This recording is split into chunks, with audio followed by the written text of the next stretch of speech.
Some stories begin with blood in the water, not the crimson kind that flows from wounds, but the invisible sort that marks a soul as prey. Mara Ashworth had been bleeding that particular type of blood since the day she was born different, since the moment her wolf refused to bow when every instinct in her species demanded submission. In a world where Omegas were expected to be soft clay in powerful hands, she was forged steel, wrapped in deceptive flesh.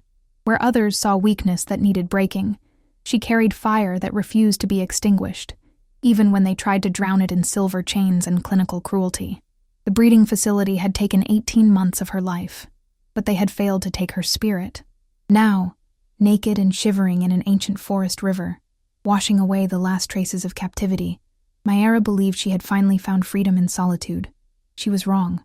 Freedom, she would soon discover, sometimes wore the face of the very thing you had been taught to fear most.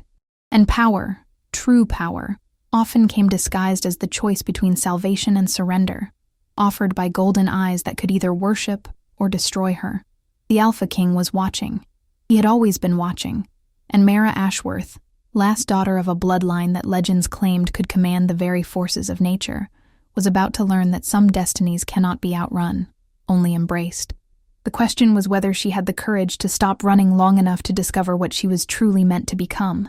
In the distance, something ancient stirred, something that had been waiting 300 years for Aluna to reclaim her throne.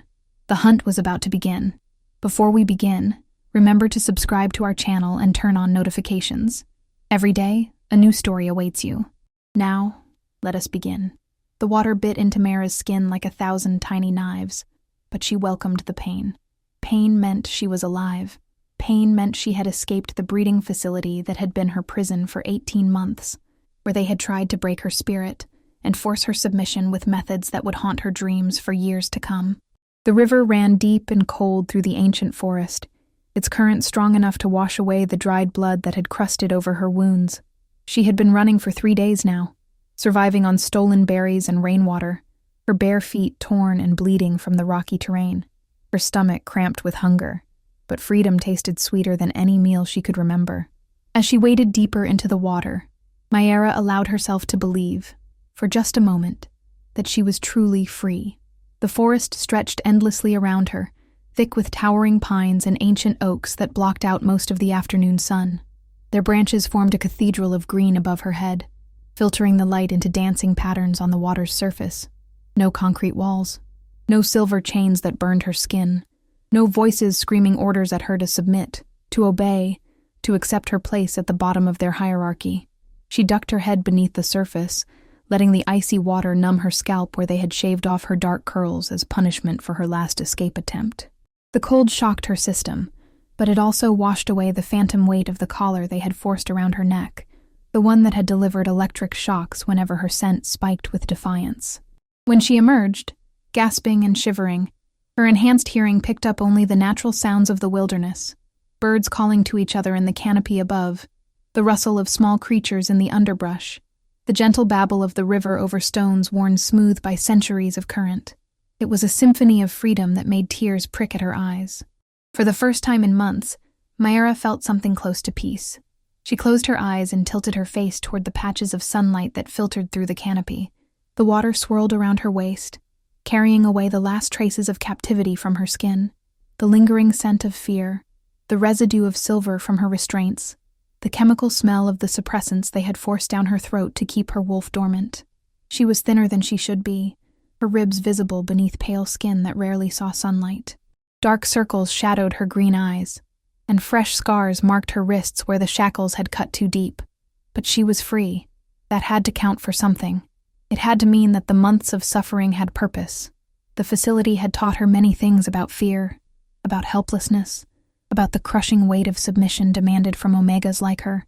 They had tried every method in their arsenal: isolation, starvation, pain, humiliation, and worse. Dr. Helena Morrison, the facility's head researcher, had taken a particular interest in Mara's case, fascinated by what she called anomalous resistance patterns. Most Omegas break within the first week, she had told her assistants during one of their sessions, speaking about Mara as if she weren't strapped to the examination table just feet away. This one has been here over a year, and still shows signs of alpha-level aggression. It's unprecedented. Bitter, but they had never quite managed to break the fire that burned in her chest, the stubborn spark that whispered she was worth more than what they said. Even when they brought in alphas to force her submission through proximity and pheromones, even when they withheld food and water until she was delirious with need, something inside her had refused to yield. Mayra opened her eyes and began to wade toward the opposite bank, where smooth rocks promised a place to rest and let her torn clothes dry. The water grew shallower with each step, lapping at her thighs, then her knees, until finally she was climbing out onto the sun-warmed stones that felt like silk beneath her damaged feet. She wrung out her long hair, now grown back to shoulder length in the month since her last punishment shearing. The water droplets caught the light like tiny crystals, and for a moment she felt almost beautiful again. Not the broken thing they had tried to make her, but the young woman she had been before the facility, before the raids, before her pack was destroyed. The memory of that night still burned fresh in her mind. She had been 17, barely past her first heat, when the enforcement squads came for her village. They claimed to be conducting routine welfare checks on unregistered Omegas, but everyone knew what they really were: hunting parties looking for breeding stock. Her grandmother had hidden her in the root cellar, whispering ancient words of protection in the old language. "Remember what you are, little flame," she had said, pressing a silver pendant into Mara's hands. "Remember that our bloodline carries something they fear, something they want to contain. Do not let them extinguish your fire." But even grandmother's protections hadn't been enough. They found her 3 hours later, dragged her kicking and screaming from her hiding place while her village burned around them. She never saw her family again. For a moment, Mayra simply stood there on the rocks, naked and dripping, breathing in the clean forest air. Her body ached in a dozen places, some fresh injuries from her escape, others older wounds that might never fully heal. But she was alive. She was free. And for the first time since that terrible night, she allowed herself to hope that maybe, just maybe, she could find somewhere to belong again. That was when the atmosphere changed. The birds fell silent first, their cheerful songs cutting off mid-note as if someone had thrown a switch. Then the insects stopped their buzzing. Even the river seemed to muffle its voice, the cheerful babbling reduced to nervous whispers. The very air grew thick and heavy, pressing against her skin like a physical weight. Mara's skin prickled with awareness, her wolf instincts screaming danger even as her human mind struggled to process what was happening. Her wolf, already weakened by months of suppressants and abuse, whimpered and tried to retreat deeper into her consciousness. Whatever was approaching, it was powerful enough to make even her damaged wolf cower in fear. Power, raw, ancient, overwhelming power was approaching through the trees. She spun around, her heart hammering against her ribs, water still streaming from her hair, and saw him. The Alpha King stood at the edge of the trees like a figure carved from shadow and starlight. Aurelian Blackthorn was taller than any man had a right to be, his broad shoulders filling the space between two massive pines. His presence seemed to bend reality around him, making the very air shimmer with barely contained energy. His dark hair fell in waves to his collar, and his golden eyes that every creature on the continent had learned to fear, were fixed on her with an intensity that made her knees weak. Those eyes held depths she couldn't fathom, ancient and knowing and utterly merciless.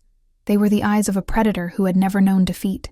He wore simple black clothing that did nothing to disguise the lethal grace of his movements, or the power that radiated from every line of his body.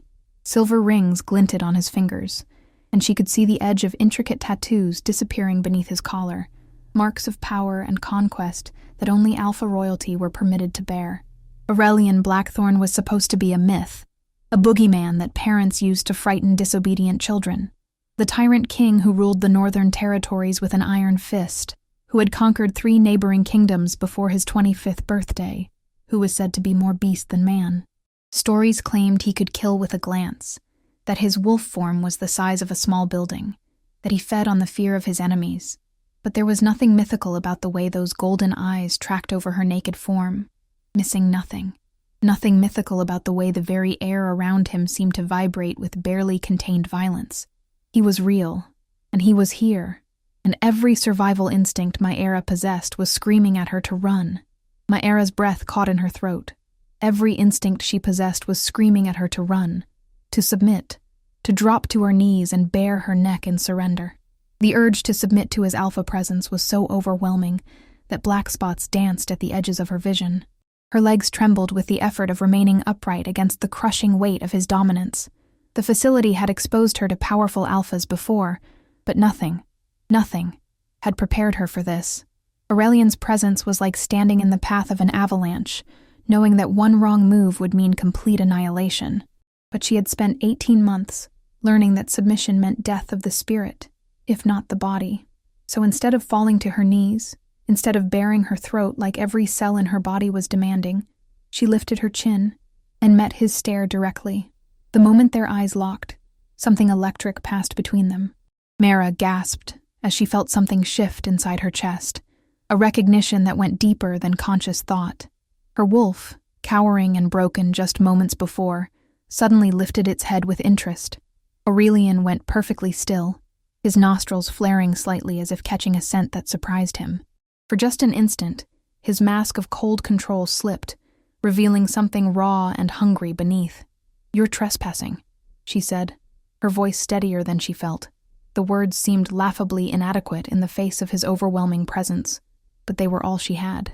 One dark eyebrow rose in what might have been amusement, though his expression remained otherwise unreadable.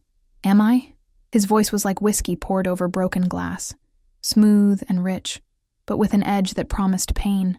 It rolled through the forest clearing with the authority of someone who had never been denied anything he wanted, someone who could reshape the world with a single command. "This is neutral territory," Mara continued, taking a step backward toward her discarded clothes. Her bare feet found purchase on the smooth rock, but she could feel herself trembling. "No pack claims these lands. No pack but mine."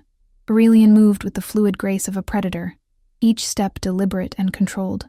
He seemed to glide over the uneven ground, closing the distance between them without appearing to hurry. "Every tree, every stone, every drop of water in this river belongs to me, little Omega, as do you." The casual possessiveness in his tone sent a chill down her spine that had nothing to do with the cold water still clinging to her skin. "I belong to no one." This time he definitely smiled, and the expression was far more terrifying than his earlier seriousness. It was the smile of a wolf who had cornered particularly interesting prey. "We'll see about that." Mara lunged for her clothes, desperation overriding caution. But before she could take 2 steps, his voice cracked through the air like a whip. "Stop!" The alpha command hit her like a physical blow, freezing her muscles mid-motion. Her feet stayed planted on the smooth rock, her body locked in place by the overwhelming force of his will. She tried to fight it, tried to force her legs to move, but it was like trying to swim against a tsunami. The command wrapped around her mind like chains, and she could feel her wolf whimpering in submission, despite every rational thought screaming resistance. "Please," she whispered, hating the way her voice shook, hating how small and vulnerable she sounded. "I haven't done anything wrong. Haven't you?" Aurelian moved closer with predatory grace, each step calculated to maintain just the right amount of distance, close enough to dominate, far enough to prevent escape. "Running from your assigned pack, stealing food, entering my territory without permission. That's quite a list of infractions." His scent reached her now, pine and leather and something wild that made her wolf want to roll over and show her belly. But beneath those surface notes was something else, something that made her skin tingle with awareness. Power, ancient magic, and underneath it all, the faintest hint of loneliness that seemed impossible for someone like him. "My assigned pack?" Mara's voice rose in disbelief, anger temporarily overriding fear. "They kept me in a cage. They tried to force me to mate with alphas I'd never met, to breed like some kind of animal." The words tumbled out before she could stop them, months of suppressed rage finally finding voice. "They starved me when I refused to submit. They shocked me with silver collars when I fought back. They brought in alpha after alpha to try to break my will through forced proximity during my heats." "Is that what you call an assigned pack?" Something flickered across Aurelian's features, too quick for her to identify, but it looked almost like rage. His golden eyes darkened to amber, and for a moment, the temperature in the clearing seemed to drop several degrees. The trees around them creaked ominously, as if responding to his emotional state. "The Moonridge breeding facility," he said, his voice carefully neutral despite the storm brewing in his eyes. "Dr. Morrison's operation." Mara's blood turned to ice. "You know about it." It wasn't a question. The way he said the name, the casual knowledge in his tone. He didn't just know about it, he knew details. Her mind raced through the implications, each possibility more horrifying than the last. "I know about many things in my territory," Aurelian replied, circling her slowly like a wolf stalking prey. "The question is, little Omega, what makes you so special that you could break free when thousands of others have failed?" He stopped directly behind her, close enough that she could feel the heat radiating from his body, close enough that his breath stirred the wet hair at the nape of her neck when he spoke. 18 months in Morrison's facility, 47 escape attempts. Each time they increased security, added new restraints, brought in stronger alphas to break you. And yet, here you stand, defiant as ever. His voice dropped to a whisper that somehow carried more menace than any shout. "Do you know how unusual that is?" Mara's throat went dry. 47 attempts. She hadn't realized anyone was keeping count. She had tried not to think about her failed escapes, the punishments that followed each recapture, the isolation cells, the forced injections, the sessions where Morrison had studied her reactions with clinical detachment. "Most Omegas break completely within days of arriving at Morrison's facility," Aurelian continued, moving to stand in front of her again. "Those who don't break usually die within weeks. Suicide, starvation, or simply giving up the will to live. The few who survive longer than a month become hollow shells, completely submissive, their spirits destroyed." His golden eyes bored into hers, searching for something she didn't understand. "But not you. You fought them every day for 18 months. You never stopped trying to escape. You never lost the fire in your eyes, even when they brought in their strongest alphas to force your submission. How do you know all this?" The question came out as barely a whisper. Aurelian smiled, but there was no warmth in it. "Because I've been watching you." The world seemed to tilt around Mara. "What? Did you think your escapes were truly your own doing?" He tilted his head, studying her reaction with scientific interest. The unlocked doors, the guard rotations that just happened to leave gaps in coverage, the supply trucks that were mysteriously delayed when you needed time to run. "Did you think it was all coincidence?" Mara's knees nearly gave out. Every escape attempt, every moment when she thought she had been clever or lucky, he was saying it had all been orchestrated, that her freedom had been an illusion. "Why?" The words scraped past her dry throat. "Because you're exactly what I've been looking for." Aurelian reached out and caught a strand of her wet hair between his fingers, examining it in the sunlight. "Tell me, do you know anything about your grandmother's bloodline?" The question hit her like a physical blow. Grandmother's pendant seemed to burn against her throat, where it hung on its hidden chain beneath her torn shirt. "My grandmother is dead." "That wasn't what I asked." His voice held a note of warning. "Your grandmother, Lydia Ashworth, was the last known descendant of the Luna bloodline, a genetic line that was supposedly extinct for 3 centuries. Mara's heart stopped. The Luna bloodline was legend, myth, bedtime stories about Omegas with power that rivaled Alphas. Omegas who could command rather than submit, who could awaken dormant strength in their mates, who could bend the very forces of nature to their will. "That's impossible," she whispered. "The Luna bloodline is just a story." "Is it?" Aurelian's fingers trailed along her jawline, and she felt a shock of electricity at the contact. "Then explain to me how you survived what would have killed any other Omega. Explain how you resisted alpha commands that should have been absolute. Explain why your scent carries traces of magic that have been extinct for centuries." His thumb brushed across her lower lip, and Mara felt something inside her chest unfurl like a flower opening to sunlight. Power. Raw, untapped potential that she had never known existed. "The facility wasn't trying to break you to breed you with random alphas," Aurelian continued, his voice dropping to a hypnotic whisper. "They were trying to awaken your dormant abilities.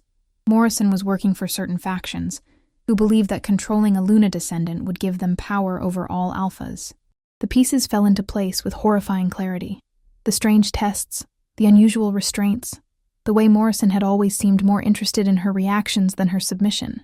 They hadn't been trying to break her. They had been trying to unlock something inside her. But they failed, Aurelian said, circling her again. "Do you know why?" Mara could barely think past the chaos in her mind. "No, because Luna abilities can only be awakened by their true mate. Not just any alpha, the one alpha destined to balance their power, the one person who can handle the full force of what you are without being destroyed by it. He stopped in front of her again, close enough that she had to tilt her head back to meet his eyes, close enough that she could see flecks of green and gold swirling in those impossible depths. That's why you could resist the facility's alphas. That's why their commands never quite took hold. Your soul was already claimed, already bonded to another. His hand cupped her face, thumb stroking across her cheekbone. You were waiting for me. No. The word came out as a strangled whisper. That's not possible, isn't it? Aurelian's other hand settled on her waist, pulling her closer until only inches separated their bodies. Tell me what you feel right now, Mara. Tell me your wolf isn't singing with recognition. He knew her name. She hadn't told him her name, but he knew it, and the way he said it made something deep in her chest vibrate like a struck bell. Her wolf, silent and broken for so long, suddenly lifted its head with interest. For the first time in months, she felt the stirring of true strength. This is insane, she breathed. But even as she said it, she could feel the truth of his words resonating in her bones. The facility's alphas had never felt right. Their touch had been violation, their commands chains. But Aurelian's proximity felt like coming home. The first Luna Queen was bonded to an alpha king, he continued, his thumb tracing patterns on her skin that seemed to ignite nerve endings she didn't know existed. Together, they ruled the greatest werewolf empire in history. She was his equal in power, his balance, his other half. When she died, he went mad with grief and destroyed their kingdom rather than let it continue without her. His eyes held hers, golden depths that seemed to see straight through to her soul. For 300 years, my bloodline has searched for another Luna. For 300 years, we have grown stronger but never complete, never whole. And you think I'm... She couldn't finish the sentence. I don't think, Aurelian said, his voice dropping to barely above a whisper. I know. The moment I caught your scent, the moment our eyes met, I felt the bond snap into place. Can you feel it, Mara? Can you feel the pull between us? She could. God help her, she could feel it. A golden thread connecting her chest to his, growing stronger with every second they remained in contact. It terrified her. After months of fighting for autonomy, for the right to control her own body and choices, the idea of being bound to anyone felt like another kind of prison. I won't be caged again, she said, trying to pull away from his touch. I won't be controlled or owned or used, not even by you. But Aurelian didn't release her. Instead, he stepped even closer, until her bare chest was almost brushing against the fabric of his shirt. Luna Queens were never caged, Little Flame. They were revered, worshipped, treated as goddesses among mortals. The pet name made her breath catch. Little Flame, the same words her grandmother had used, spoken in the same tone of protective affection. But you're not ready yet, he continued, his hands sliding up to frame her face. Your power is still locked away, still dormant. It will take time to awaken fully, time to learn control. And until then, you're vulnerable to those who would use you. Like Morrison, Mara whispered. Morrison was a fool who didn't understand what she was dealing with. But there are others, vampires, witches, rogue alpha packs, who know exactly what a Luna descendant represents. They will hunt you across continents for the chance to claim your power. His thumbs brushed away tears she hadn't realized were falling. You cannot run forever, Mara. You need protection. You need someone strong enough to stand against those who would hurt you. And that someone is you. She tried to inject skepticism into her voice, but it came out breathless instead. Aurelian smiled, and for the first time it held genuine warmth. I am the most powerful alpha in existence. My territory spans 3 continents. My wolves are loyal unto death. My enemies fear even the mention of my name. His voice softened. And I would burn the world to ash before letting anyone harm you. The intensity in his voice, the absolute conviction, made something flutter in her chest. But fear still clouded her judgment. What if I don't want this? What if I choose to keep running? Then I will follow, he said simply. Across oceans, through enemy territory, to the ends of the earth if necessary. You are mine, Mayara, just as I am yours. Fighting it will only cause us both pain. I need time, she said desperately. I need to think. Time we don't have. Aurelian's expression darkened. Morrison's facility was raided 3 days ago. Her research files were stolen.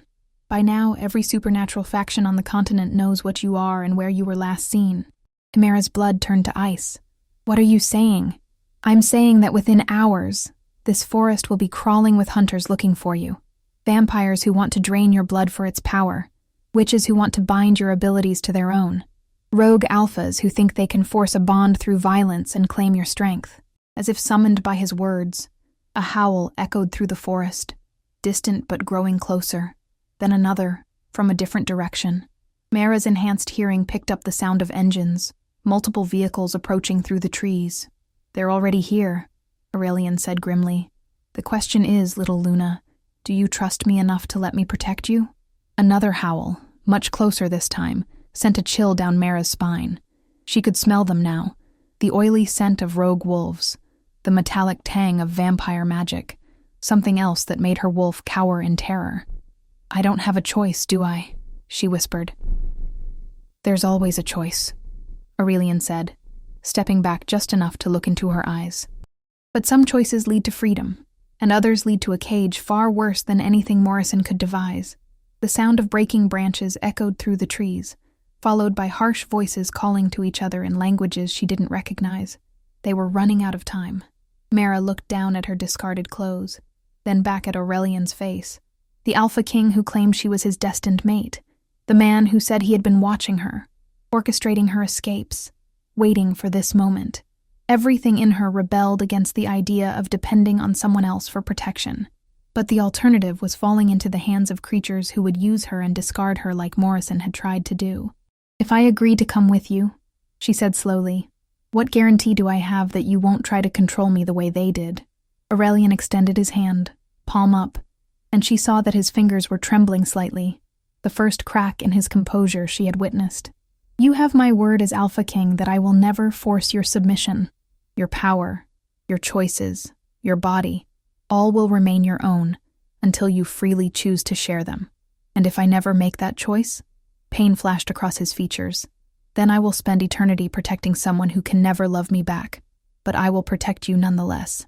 The howls were getting closer, and she could hear the sound of multiple heartbeats approaching through the underbrush. Whatever was hunting her, there were a lot of them, and they were moving fast. Mara looked at Aurelian's outstretched hand, then at the forest around them that no longer felt like sanctuary but like a trap closing in. She thought of her grandmother's words, of the pendant still warm against her throat, of 18 months of fighting for the right to make her own choices. This felt like the most important choice she would ever make. Taking a deep breath, she placed her hand in his. The moment their skin touched, power exploded through the clearing like lightning. Trees creaked and swayed despite the lack of wind. The river's current quickened, and somewhere in the distance, she heard the sound of their pursuers stumbling as the very ground shifted beneath their feet. Aurelian's eyes blazed gold as he pulled her against his chest. Hold tight, little Luna. We're going home. Before she could ask what he meant, the world dissolved around them in a whirlwind of shadow and starlight. The world reassembled itself in fragments, stone walls carved with ancient runes, tapestries that seemed to move in peripheral vision, the scent of wood smoke and something indefinably magical. Mara's knees buckled as reality solidified around her, and Aurelian's strong arms were the only thing keeping her upright. Teleportation takes some getting used to, he said softly, his breath warm against her ear. The disorientation will pass. Mara blinked hard, trying to clear the stars from her vision. They were standing in what could only be described as a throne room, but unlike anything she had ever imagined. The ceiling soared at least 50 feet above them, supported by columns of black marble veined with gold. Windows of colored glass cast rainbow patterns across the floor, and at the far end of the room sat a throne carved from a single piece of obsidian. But it was the wolves that made her breath catch. Dozens of them filled the great hall, some in human form, others shifted, all of them radiating power that made her skin prickle with awareness. And every single one of them was staring at her, with expressions ranging from shock to disbelief to something that might have been hope. My lord, a woman with silver hair stepped forward, her voice carefully controlled. You were only supposed to be gone for a few hours. We've been searching. Her words died as her gaze fell on Mara, still naked and dripping, pressed against Aurelian's chest. Forgive the dramatic entrance, Counselor Vera, Aurelian said, though he made no move to release Mara. But we had unexpected complications. Vera's nostrils flared slightly as she scented the air, and her eyes widened. "By the moon goddess," she breathed. "Is she?" "She is Luna Mera," Aurelian announced, his voice carrying to every corner of the vast hall. "Last descendant of the Luna bloodline, and my destined mate." The reaction was immediate and overwhelming. Some wolves dropped to their knees, others shifted restlessly, and a few began speaking rapidly in languages Mayra didn't recognize. The air filled with the complex symphony of pack dynamics, submission, excitement, fear, and something else she couldn't identify. "This is too much," Mayra whispered, trying to shrink closer to Aurelian despite every instinct telling her to maintain independence. "They're all staring. They're in awe," he corrected gently. "Many of them have never seen a Luna. To them, you're legend-made flesh." A young man with copper hair pushed through the crowd, his face bright with excitement. "My lord, if she's truly Luna-born, then the prophecies—" "Later, Marcus." Aurelian cut him off with a sharp look. "Right now, our priority is safety and recovery." His gaze swept the assembled crowd. "I want perimeter patrols doubled. No one enters our territory without my express permission, and someone brings suitable clothing for the Luna." "Aurelian," Mara said quietly, but her words were lost in the bustle as wolves scattered to carry out his orders. Within minutes, a woman appeared with an armload of silk and velvet, gowns that looked like they belonged in a museum. Mayra stared at them in dismay. "I can't wear those," she said, her voice stronger now. "I need something I can move in, something practical." Aurelian studied her face, then nodded to the woman. "Bring hunting leathers, something suitable for training." "Training?" Mara looked up at him in confusion. "Your powers won't awaken on their own," he explained. "They need to be cultivated, trained, controlled. Without proper guidance, they could consume you from the inside out." Before Mara could respond, a sound echoed through the hall that made every wolf freeze, a long, mournful howl that seemed to come from everywhere and nowhere at once. It was followed by another, then another, until the very air seemed to vibrate with the sound. "What is that?" Mara whispered, but she already knew. Her wolf was pressing against her consciousness, radiating terror. Aurelian's expression had gone deadly serious. "They found us." The great doors at the end of the hall burst open with a sound like thunder, and Mara's blood turned to ice as she saw what poured through them. Creatures out of nightmares, wolves twice the size of any natural animal, their eyes glowing red with madness. Behind them came vampires moving with inhuman speed, their pale faces twisted with hunger. And bringing up the rear, figures in dark robes whose faces were hidden, but whose presence made the very air seem to curdle with malevolent magic. "How did they breach our defenses?" Vera demanded, her own shift beginning as silver fur sprouted along her arms. "They have a witch," Aurelian growled, his voice deeper now as his wolf pressed closer to the surface. "Someone powerful enough to punch through our ward barriers." One of the robed figures stepped forward, lowering their hood to reveal a woman with wild gray hair and eyes like black pits. "Hello, Aurelian," she said, her voice carrying clearly despite the chaos around them. "Thank you for collecting our little prize for us. It saved us considerable trouble. Morgana." Aurelian's voice held enough venom to kill. "I should have known you were behind this. The Council of Shadows has been very patient," Morgana continued, ignoring the snarling wolves surrounding her as if they were mere annoyances. "But when we learned that a Luna descendant had finally manifested, well, we simply couldn't let such an opportunity pass by." Her black gaze fixed on Mayra with predatory interest. "Hello, little Luna. I'm sure you're wondering what we want with you. The answer is quite simple. Everything. Your power, your blood, your very essence. We're going to drain every drop of magic from your veins and use it to reshape this world." Mara felt rage building in her chest, hot and bright and utterly foreign. "I'm not anyone's prize to be collected." Morgana laughed, the sound like breaking glass. "Oh, my dear child, you have no choice in the matter. You see, we've brought friends who specialize in persuasion." She gestured, and several of the massive wolves stepped forward. But these weren't ordinary rogues. Mara could smell the magic on them, dark and corrupted. Their eyes held intelligence, but it was twisted, wrong. "Alphas," Aurelian breathed, and Mayra heard real fear in his voice for the first time. "She's corrupted alphas." "Indeed," Morgana purred. Amazing what a little demon magic can accomplish. They retain all their alpha command abilities, but now they serve only me. Would you like a demonstration? The lead corrupted alpha opened its mouth and spoke, its voice a horrifying parody of natural alpha authority. Submit. The command hit the hall like a shockwave. Mara felt her knees buckle as the order crashed into her mind, but something strange happened. Instead of forcing submission, the command seemed to slide off her like water off glass. Around her, Aurelian's wolves were struggling against the compulsion, some falling to their knees despite their obvious efforts to resist. But not Aurelian himself. He stood tall and unmoved, his own alpha power rising to meet the challenge. Is that the best you can do? He snarled.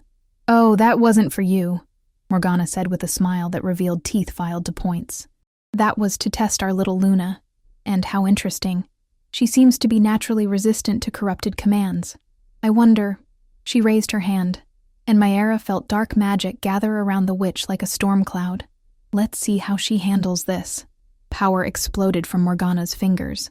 Not the clean force of alpha authority, but something oily and wrong that made Mayara's skin crawl. The magic wrapped around her like chains, trying to force her to her knees, to submit, to surrender her will entirely. And something inside Mayara snapped. Power erupted from her in a wave of silver light that lit up the entire hall. The corrupted alpha's command shattered like glass against a hurricane. Morgana's dark magic recoiled as if burned. And for one blazing moment, Mayara felt the full extent of what she was. Not just an omega to be protected or controlled, but a force of nature given flesh. Impossible, Morgana gasped, staggering back. Mayara looked down at her hands and saw they were glowing with soft silver radiance. She could feel power coursing through her veins like liquid starlight. And for the first time in her life, she felt truly strong. You want to know what I am? She said, her voice carrying new authority that made every creature in the hall turn to look at her. I am Mara Ashworth, last daughter of the Luna line. I am the storm you should have feared to wake. She stepped forward, and with each step the light around her grew brighter. You think you can steal my power? You think you can use me like Morrison tried to do? You're wrong. The corrupted alphas snarled and lunged toward her, but Mara raised her hand and spoke a single word in the old language, a word her grandmother had whispered in her dreams, a word of binding and command. Solve. The word hit the corrupted wolves like a physical blow, and Mayara watched in amazement as the dark magic holding them dissolved like mist. Their red eyes cleared, their massive forms shrank back to normal size, and suddenly they were just confused, frightened wolves who had no idea how they had gotten here. How? Morgana started, but Mayara was already moving. The power flowing through her was intoxicating, but she could feel Aurelian's presence beside her, steady and grounding. Together, they were more than the sum of their parts. Alpha King and Luna Queen, perfectly balanced forces that complemented rather than competed. Your turn, Aurelian said to Morgana, and his voice carried the weight of absolute authority. You have 30 seconds to remove yourself and your followers from my territory before I demonstrate why even the Council of Shadows fears my name. The vampires were already backing toward the door, their survival instincts overriding their hunger. But Morgana held her ground, fury twisting her features. This isn't over, she hissed. The Council will not be denied. We will have her power, one way or another. No, Mara said quietly, but her voice carried to every corner of the hall. You won't. She reached out with her newfound abilities and felt the network of ward barriers that protected Aurelian's territory. They were strong but traditional, designed to keep out physical threats and basic magic. With careful precision, she began to weave her own power into the existing structure, adding layers of protection that would specifically target dark magic and corruption. Morgana's eyes widened as she felt the change. What are you doing? Making sure this never happens again, Mara replied. The silver light around her pulsed once, then settled into a soft glow that seemed to emanate from her skin. Your magic is no longer welcome here, witch, nor are any who serve the darkness you represent. She could feel the moment when her additions to the ward network snapped into place.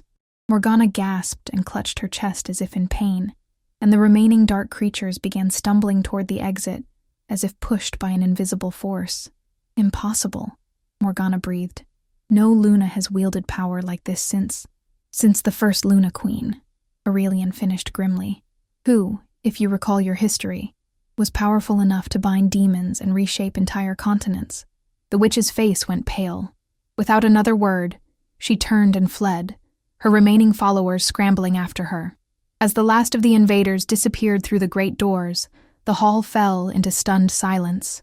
Maera looked around at the assembled wolves, Aurelian's people, who were now technically her people too, and felt a moment of uncertainty.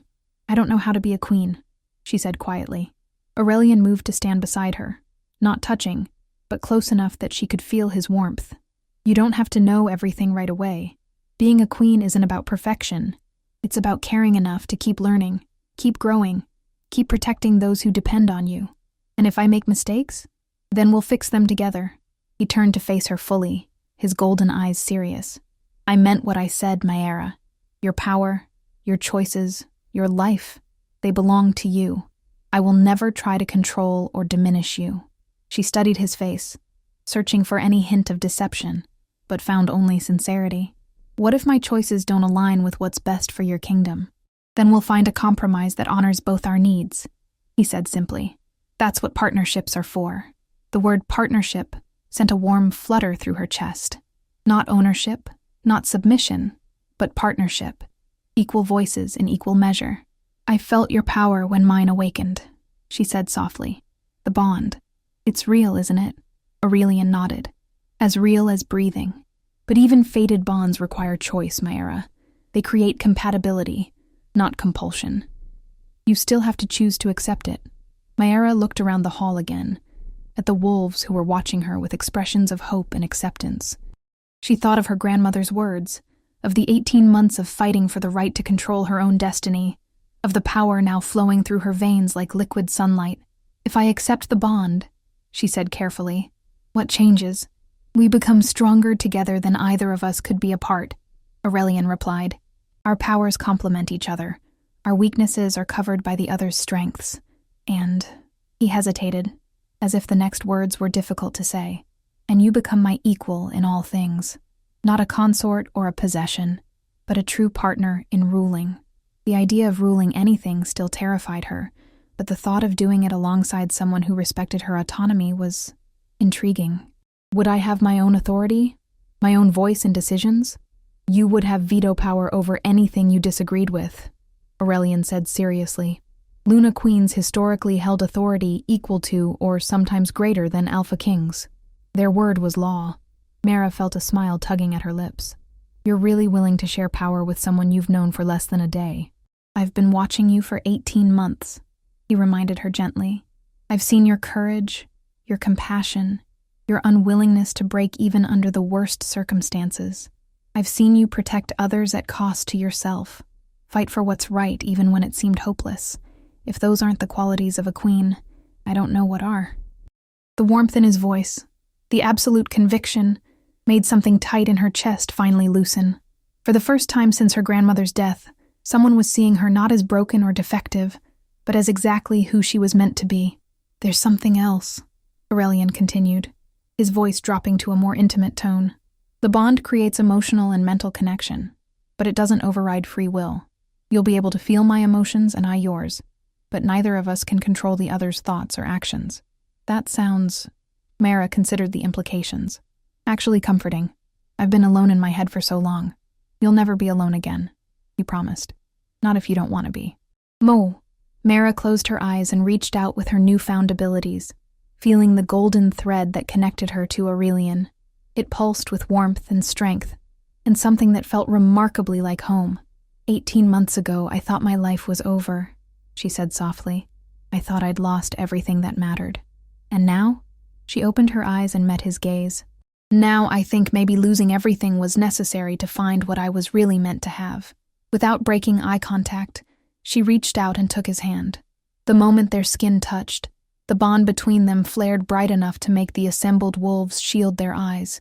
Power flowed between them, his steady strength grounding her wild magic, her fierce independence balancing his need for control. I accept, she said clearly, her voice carrying to every corner of the hall. I choose this bond, this partnership, this life, not because I have to, but because I want to. The golden thread between them solidified into something unbreakable, and Maera felt the last of her barriers crumble away. She could feel Aurelian's emotions now. Love so deep it took her breath away. Protectiveness that would move mountains, and underneath it all, a loneliness that mirrored her own finally being healed. "My Luna," he whispered, bringing their joined hands to his lips to press a gentle kiss to her knuckles. "My equal, my partner, my heart." Around them, the wolves began to howl, not in threat or warning, but in celebration.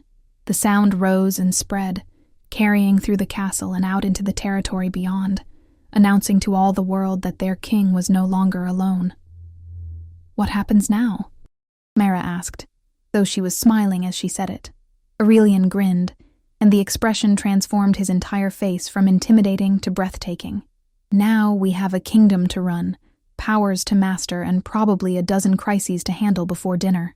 "Sounds perfect," Myra said, and meant it. For the first time in her life, she wasn't running from her destiny. She was running toward it. And she wasn't running alone. As the celebration continued around them, and the sun set through the colored windows, painting them both in rainbow light, Maera felt the last piece of herself click into place. She was no longer the broken girl who had fled the breeding facility. She was no longer the frightened Omega hiding in the forest. She was Luna Queen Mara, partner to Alpha King Aurelian, protector of their people, and guardian of the ancient magics. She was exactly who she was meant to be, and this was exactly where she belonged. The howls of their pack rose around them like a symphony of belonging, and for the first time in her life, Maera howled back. 2 years later, the morning sun cast long shadows across the training grounds as Maera moved through her combat forms, silver light dancing around her hands with each precise movement. Her power had grown exponentially in the months since her awakening, but she had learned to channel it with surgical precision, rather than overwhelming force. "Higher guard on the left," Aurelian called from where he watched at the edge of the practice circle. "Remember, you're not just deflecting physical attacks anymore." Myra adjusted her stance and felt the shift immediately. Her magical defenses strengthened, creating an almost invisible barrier that could repel both physical and mystical assaults. She had learned the hard way that being Luna Queen meant being a target for every dark creature on the continent. "Better," said Vera from her position near the weapons rack. The silver-haired counselor had become one of Mara's closest advisors and fiercest protectors. "Your instincts are improving." "They should be, after 2 years of constant practice," Mara replied, lowering her hands and letting the silver light fade. Sweat beaded her forehead despite the cool autumn air, though I still think we're being overly cautious. "The Council of Shadows has sent 3 assassination attempts in the past 6 months, Aurelian pointed out, moving to join her in the circle. "I don't think cautious is possible." Mara accepted the towel he offered, noting the way his eyes darkened with concern. Through their bond, she could feel his constant vigilance, the way he monitored every threat to their territory with obsessive attention. It was both comforting and occasionally suffocating. "The wards are stronger than ever," she reminded him. "My power, combined with yours, has created defenses that even Morgana can't breach. And our intelligence network spans 3 continents now." "Intelligence networks can be compromised," Vera interjected, "and power can be overcome with sufficient planning." Myra sighed. It was an old argument, one they had been having since the first attempts on her life began 6 months after her coronation. Aurelian's protective instincts, already formidable, had reached nearly paranoid levels when it came to her safety. "Speaking of intelligence networks," Marcus said, jogging across the training ground with a scroll in his hand. The young copper-haired wolf had become their chief intelligence coordinator, managing the complex web of informants and allies they had cultivated. "We have news from the Southern Territories." Aurelian took the scroll and read quickly, his expression growing grim. Through their bond, Mara felt his anger spike before he controlled it. "What is it?" she asked, moving closer to read over his shoulder. "Another breeding facility," he said quietly, "larger than Morrison's operation. They've been experimenting on Omegas for months, trying to artificially trigger Luna abilities." The words hit Mara like a physical blow. Her own memories of the facility still haunted her dreams sometimes. The silver restraints, the forced injections, the clinical detachment of her captors. The thought of other Omegas enduring similar torment made her power flare involuntarily. "How many?" She asked, her voice carefully controlled. "At least 50 confirmed," Marcus replied. "But our source believes there could be twice that number in the lower levels." Mayara closed her eyes and reached out with her abilities, feeling for the distant facility through the network of connections that linked all supernatural creatures. It took her several minutes to locate it, but when she did, the psychic screams of terror and pain nearly brought her to her knees. "We have to shut it down," she said firmly, opening her eyes to meet Aurelian's gaze. "Tonight, absolutely not," he replied immediately. "It's too dangerous. We don't know what kind of security they have, what experiments they might have conducted." "I don't care," Mara interrupted, her power beginning to glow around her hands again. "Those are our people in there, Omegas who are suffering the same things I suffered. I won't leave them to rot while we debate safety protocols." Through their bond, she felt Aurelian's internal struggle, his desire to protect her warring with his understanding of her need to protect others. It was a familiar conflict, one that arose whenever their duties as rulers conflicted with their relationship as mates. "The facility is heavily guarded," Vera pointed out diplomatically. "It would require significant planning to breach without casualties." "Then we plan quickly," Mayara said. "But we don't delay. Every day we wait is another day of torture for those Omegas." Aurelian studied her face, reading the determination there.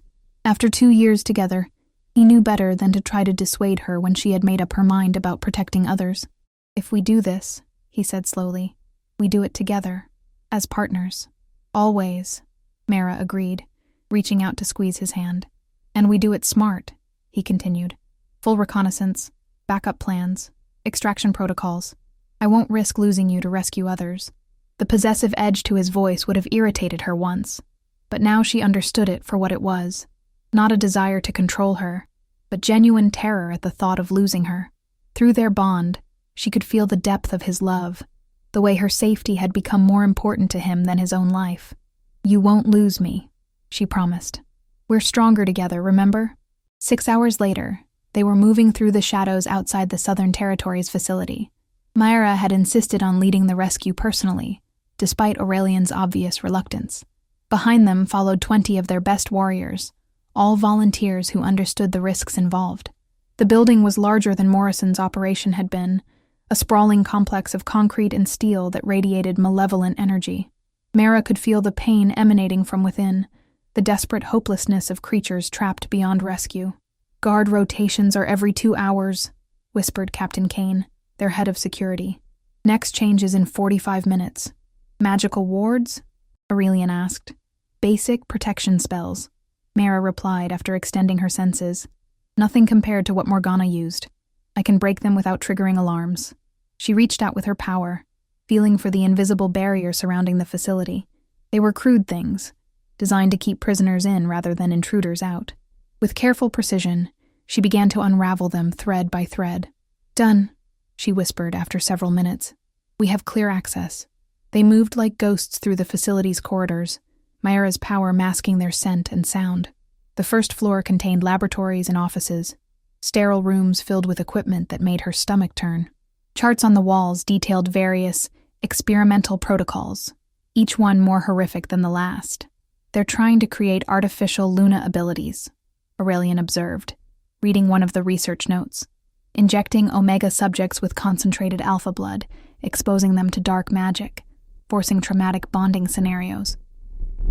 "Monsters," Vera growled softly.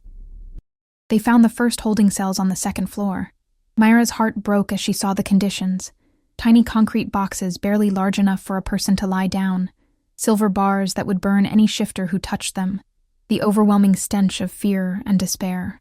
But the cells were empty. "Where are they?" Marcus whispered. Mayara extended her senses again, searching for the life force signatures of terrified Omegas.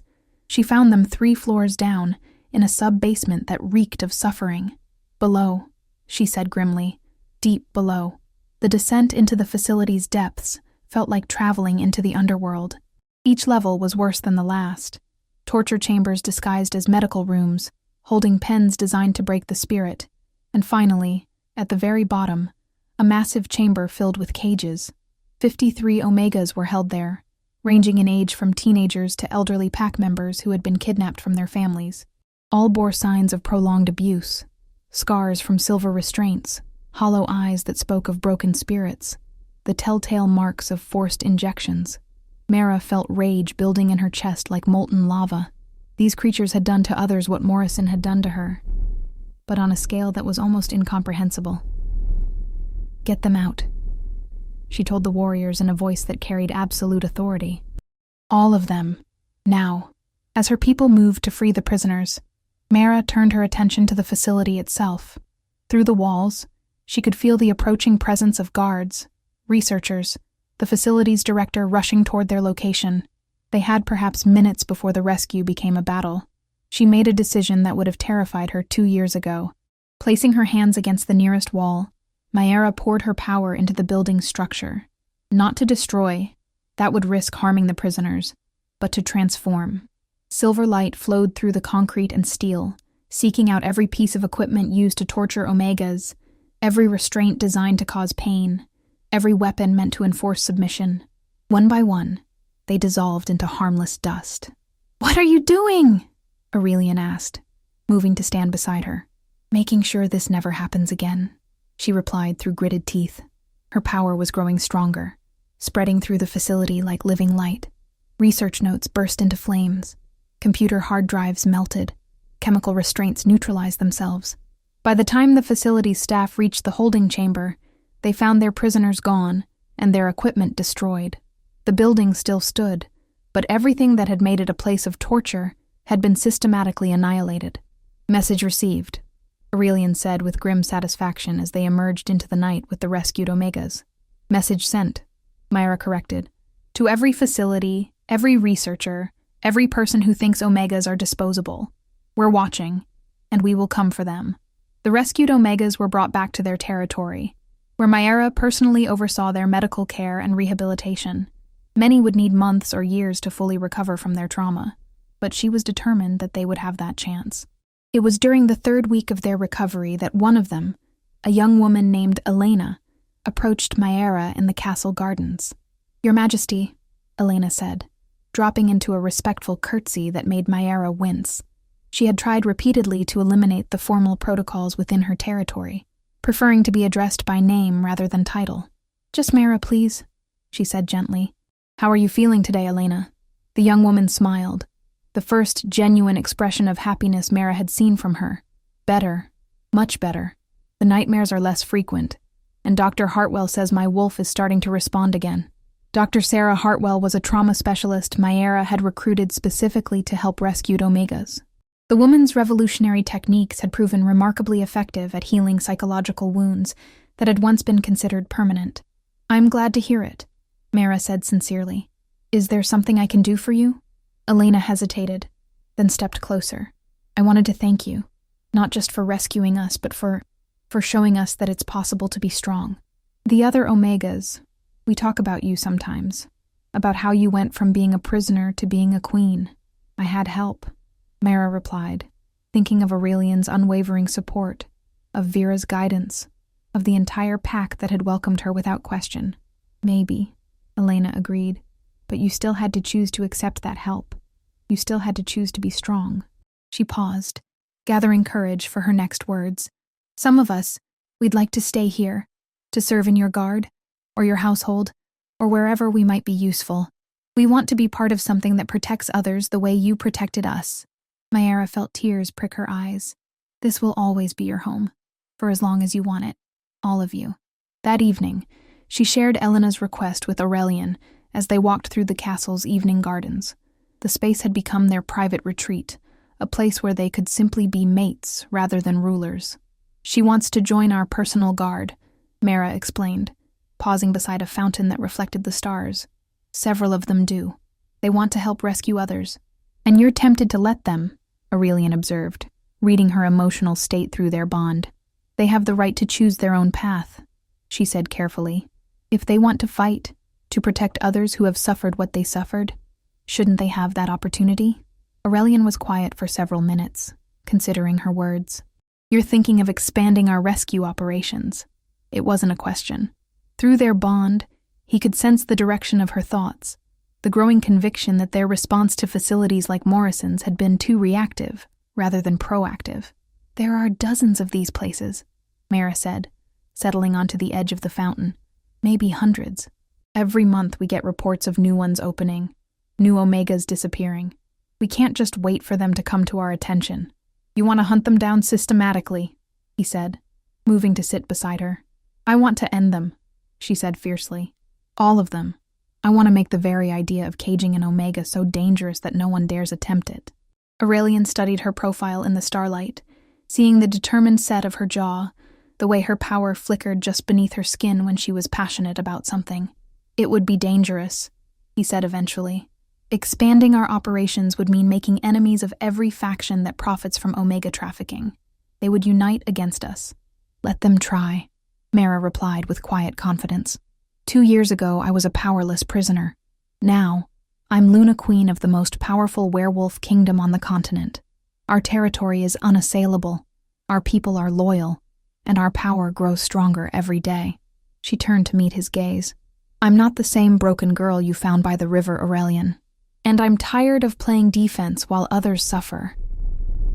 Through their bond, Aurelian felt the full force of her determination, the burning need to protect others that had driven her since childhood. It was one of the things he loved most about her, her absolute inability to ignore suffering when she had the power to stop it.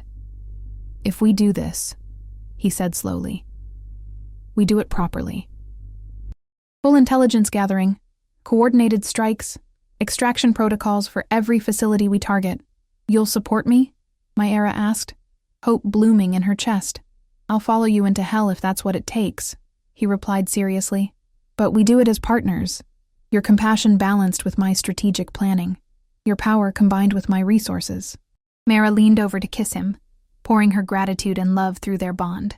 "Have I mentioned lately that I love you? Only every day?" he replied with a smile that made her heart flutter even after 2 years together, "though I never get tired of hearing it." As they sat together in the starlit garden, Maiara felt a deep sense of contentment settle over her. She had found her purpose, her place, her person. She was no longer running from her destiny. She was embracing it fully. 6 months later, the first coordinated strike took place. 12 facilities across 4 territories were hit simultaneously, their prisoners freed and their operations destroyed. The message was clear. Omega trafficking would no longer be tolerated. Within a year, reports of new facilities had dropped by 70%. The few that remained operational were forced so far underground that their capacity was severely limited. Elena had indeed joined Mara's personal guard, along with 15 other rescued Omegas who had chosen to dedicate their lives to protecting others. They called themselves the Luna's Shield, and their reputation for fierce loyalty and uncompromising justice spread across the supernatural world. As Maiara stood on the castle's highest balcony 3 years after her rescue, watching her territory thrive in the evening light, she reflected on how much had changed. The scared, broken girl who had fled Morrison's facility no longer existed. In her place stood Luna Queen Mara, protector of the innocent, partner to the Alpha King, and the most feared enemy of those who preyed on the weak. Aurelian joined her on the balcony, as she had known he would. Their bond had grown so strong over the years that they rarely needed words to communicate their thoughts and feelings. "Any regrets?" he asked softly, wrapping his arms around her from behind. Maiara leaned back against his chest, feeling his warmth seep into her skin. "About which part? Accepting our bond? Becoming queen? Starting a war against Omega trafficking? Any of it. All of it." She considered the question seriously, thinking of the path that had brought her here, the pain, the fear, the moments when she had wanted to give up entirely, but also the strength she had found, the love that had healed her, the purpose that gave her life meaning. "No regrets," she said firmly. "Every choice led me here, to this moment, to this life. I wouldn't change any of it." Through their bond, she felt Aurelian's deep contentment, his love for her that had only grown stronger with time. He pressed a kiss to the top of her head, a gesture so familiar and comforting that it felt like coming home. "What are you thinking about?" he asked. "The future," she replied, watching the sun set over their kingdom. "About the Omegas we haven't found yet. About the changes we still need to make. About the children we might have someday. who will grow up in a world where being different is something to be celebrated rather than feared. Children? Aurelian's voice held a note of surprised hope. Myra turned in his arms, meeting his golden gaze. Would you want that? Children with us? More than anything, he admitted, but only if you do. Only when you're ready. I think I'm getting there, she said softly. For the first time, I can imagine bringing children into this world and feeling confident that I could protect them, that they would be safe and loved and free to be whoever they're meant to be. They would be extraordinary, Aurelian said with absolute conviction. How could they not be, with you as their mother?